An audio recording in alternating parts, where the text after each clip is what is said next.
یہ petrol prices کا کیا ہوگا؟ جس طرح ابھی جو پیٹرول پرائسز روزانہ کے حساب سے جس طرح منڈی کھل دی وہ لگ رہی ہے، یار یہ کیسے آپ کر سکتے ہیں؟ کس بنیاد پہ کرتے ہیں؟ اتنی بڑی بیوقوفی میں نے آج تک زندگی میں نہیں سنی یا دیکھی. بھئی آپ کا بنیاد ہی کوئی نہیں ہے. ڈیلی پرائس کیسے آپ سارا نظام تباہ کر دیے. میرا رات کو 10 بجے ٹینکر آتا ہے، ٹھیک ہے، میں خریدتا ہوں 300 روپے فی لیٹر پہ. حکومت رات کے 12 بجے نہیں یہ پیٹرول تو ہو گیا جناب 290 روپے، میری چھٹی ہوگی نا.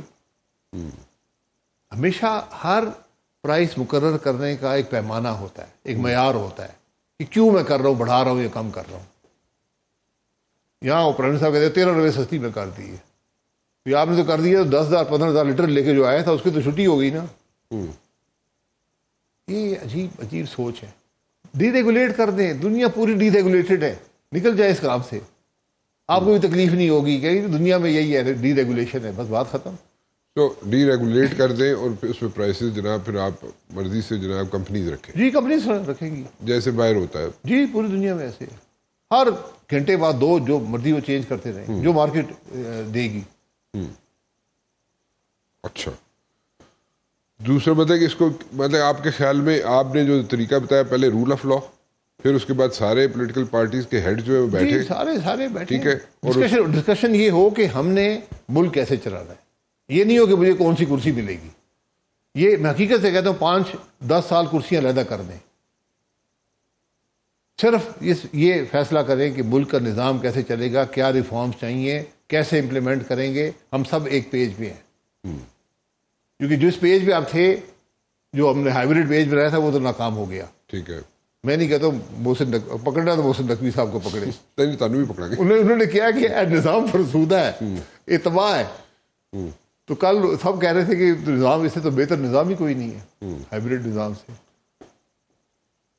اچھا، پھر ultimately parliamentary form of government ہی رہے گی؟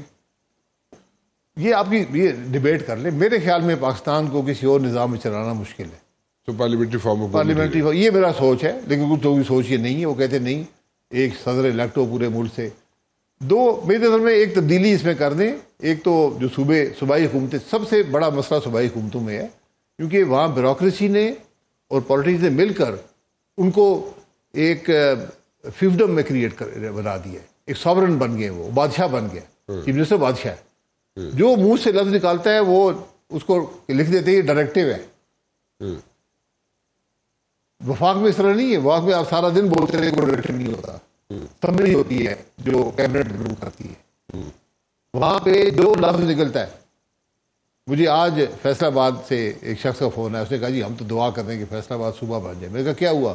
اس نے کہا جی یہاں 82 ارب روپے کا ایک بس کا ایلیویٹڈ بس کا منصوبہ بن رہا ہے، جس سے سڑکیں سکڑ جائیں گی اور ٹریفک کے مسئلے اور بڑھ جائیں گے. تو اس نے کہا کہ اس 82 ارب کی جگہ اگر یہ یہاں پر آپ شہر میں کوئی 30-40 انڈر پاس یا اوور پاس بنا دیں تو سارے شہر سگنل فری ہو جائے گا. تو بسیں بھی اسی سڑک پہ چلیں گی، تو سارا شہر چلتا رہے گا. اس نے کہا ہمارا اپنا اگر صوبہ ہوتا تو اب یہ کام کرتے، لیکن چونکہ یہ حکم لاہور سے ڈائریکٹیو آ رہا ہے تو اب سب اس پہ کر رہے ہیں، ڈائریکٹیو کر رہے ہیں. یہ آج ہماری حالت ہے. کوئی یہ نہیں سوچتا کہ اس صوبے کا فائدہ کیا ہے، نقصان کیا ہے، بس ڈائریکٹیو آ گیا جی. میں نے ایک مثال دی آپ کو، میں اس طرح کی 100 مثالیں آپ کو اور دے سکتا ہوں. آپ یہ دیکھ لیں، لاہور میں فی کس جو خرچہ ہے وہ لودھرا سے 29 گنا ہے. لودھرا بھی پنجاب کا حصہ ہے، پاکستان کے شہری ہیں. لاہور بھی پنجاب کا حصہ ہے، پاکستان کے شہری ہیں. پنجاب کی حکومت کا خرچہ فی کس لودھرا میں 29 گنا کم ہے. کسی کو مثال ہوتے کے پی دی بھی دے دیو نا. کے پی میں یہی حال ہے، ہر جگہ یہی حال ہے. وہاں جائیں، پشاور میں زیادہ ہوگا، نوشہرہ میں زیادہ ہوگا، مردان میں زیادہ ہوگا، ڈی اے خان میں کچھ نہیں ہوگا. سندھ میں یہی حال ہے. کراچی میں کوئی خرچہ نہیں ہوتا، سڑکیں تباہ ہے، نہ پانی ہے، کچھ نہیں ہے، بیٹھے. اور مزے کی بات ہے کراچی میں سندھ میں برابری ہے. وہ دیہی سندھ میں بھی یہی حال ہے. ان کو یہ کریڈٹ آپ ضرور دیں کہ نہ دیہی سندھ میں کام کرتے ہیں نہ شہری میں کرتے. نہیں لیکن جی گل تسی دس رہے ہو نا وہ اس طرح ہنر لگتا نہیں. کنسنسس آپ کریٹ کرنے کے لیے بڑا مشکل ہو جائے گا.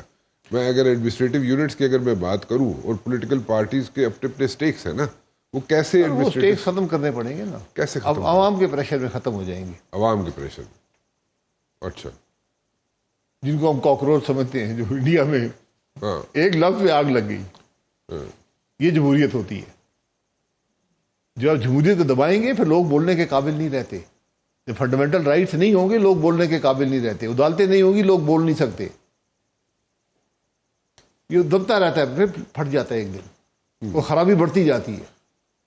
جب حکمرانوں کو یا وہ لوگ جو استعمال کرتے ہیں نظام کو, جن کا مفاد ہے, وہ دیکھتے ہیں کہ بھائی یہاں نہ عدالت ہے, نہ قانون ہے, نہ کوئی آئین ہے, بس ٹھیک ہے ہماری طاقت ہے, ہم آج استعمال کریں گے.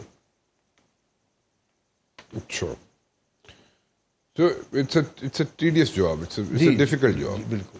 دیکھیں 78 سال کی خرابیاں ایک دن میں دور نہیں ہوں گی. چیز کو بنانا آسان ہوتا ہے, جب آپ اس کو تباہ کر دیں تو اس کو واپس کھڑا کرنا بڑا مشکل ہو جاتا ہے. It's going to take a while. جی. اور ویسے بھی جو آپ جیسے جو باتیں کر رہے ہیں, آخری دفعہ کدو ملے سے تسی محسن نقوی صاحب؟ نہیں, میری محسن نقوی صاحب سے ایز اے وزیر کبھی ملاقات نہیں ہوئی. اچھا. اس سے پہلے جب وہ 24 نیوز اور اس کے تو اس وقت 2-3 ملاقاتیں ہوئی ہیں. اچھا ٹھیک ہے. کیونکہ بالکل ایگزیکٹلی تاڑے جو خیالات ہیں نا وہ بالکل ملتے جلتے ہیں. کیونکہ تسی تو پچھلے 4 سالوں تو کئی آ رہے ہو, اتھی آ کے کہہ رہے ہو, اتھی بہ کے کہنے پہ. تو میں تو نہیں بڑا سمجھایا, تو نہیں سمجھے ہوتے. میں تو سمجھایا لیکن میرے کو اختیارات نہیں, میں صرف بول سکتا, سجیشن دے سکتا. بھائی آج محسن نقوی صاحب بات کر رہے ہیں جن کے پاس اختیارات ہیں. سمجھ گئے میری بات؟ فرق ہے نا میرے بات کرنے میں, آپ کے بات کرنے میں, ان کے بات کرنے میں. چلے ٹھیک ہے. شاہد صاحب thank you very much for joining me. بہت بہت شکریہ آپ کا. It's always a pleasure to listen to you and to have you. بہت شکریہ آپ کا. ایک چھوٹی سی بریک کی طرف چلتے ہیں جی. بریک کے بعد واپس آئیں گے تو ذرا بات کر لیں. جناب ٹرمپ جو ہے ایک مرتبہ پھر کہہ رہے ہیں جناب کہ میں پوری اسٹرینتھ کے ساتھ, پورے جناب فورس کے ساتھ میں ہٹ کروں گا ایران کو. اور کیونکہ ایران جو ہے وہ بات نہیں سنتا اور وہ اس کے ڈبل سٹینڈرڈز ہیں, جھوٹ بولتا ہے ایران. دس از واٹ ٹرمپ سیز. اس میں کتنی حقیقت ہے کہ جناب ایک ہفتے کے بعد وہ فل اسٹرینتھ کے ساتھ اسرائیل کے ساتھ مل کے ایران کو ہٹ کریں گے. اور کیا ایران کے اندر اتنی سخت موجود ہے, کوئی اتنی جناب اس کا انفراسٹرکچر تباہ ہو چکا ہے, اس کے اندر جناب اتنے ڈیمیجز ہو چکے ہیں اور اتنے اس کے پرابلمس یہاں پہ کھڑے ہو چکے ہیں کہ ایران کے عوام بھی اندر سے آوازیں دینی شروع ہو گئے ہیں کہ جناب enough is enough and we should like go for a truce. یہ ٹروس ہوگا نہیں ہوگا